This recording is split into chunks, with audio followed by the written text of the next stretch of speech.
यजमान मागून कृष्णाला हात लावायचा देवी माझा दिये बनती ऐसे रक्षपा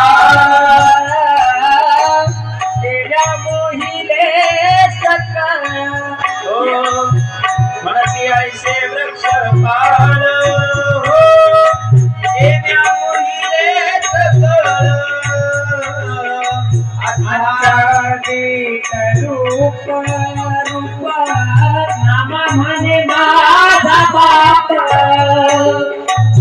आचारित रूप नाम म्हणे माझा बाप इथून रंगाच्या घराला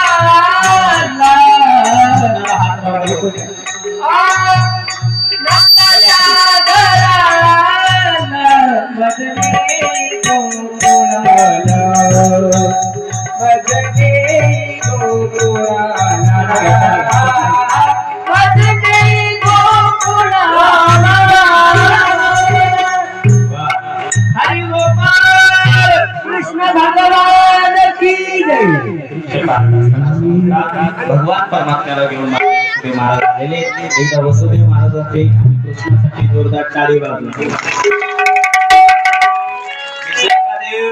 हा जो देव आहे वृंदावनामधून आलेला आहे बरं का विचार. आणि देव ज्यावेळेस जन्म झाला त्यावेळेस मोठ्याने रडू लागले. देव कसे रडू लागले ऐकायचं का?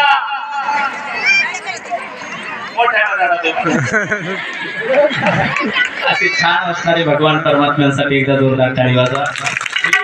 भगवान परमात्मा प्रकट झाला. वसुदेव महाराजांनी टोपल्यामध्ये धारण केलं आणि गोकुळामध्ये सोडलं. तिथून माया घेतली वापस येतात. तर ती माया ज्यावेळेस कंसाला पाहिली हातातून निसटते ती काय म्हणते तुझं लागे होती उपदरामध्ये आधी असं म्हणत असताना असं सांगतात गोकुळामध्ये आल्याच्या नंतर सगळ्या गवळणी यशोदेला सागर करतात आणि यशोदेला म्हणतात अगं यशोदे झोपते कुठं बघ तुझ्या शेजारी कोण आहे.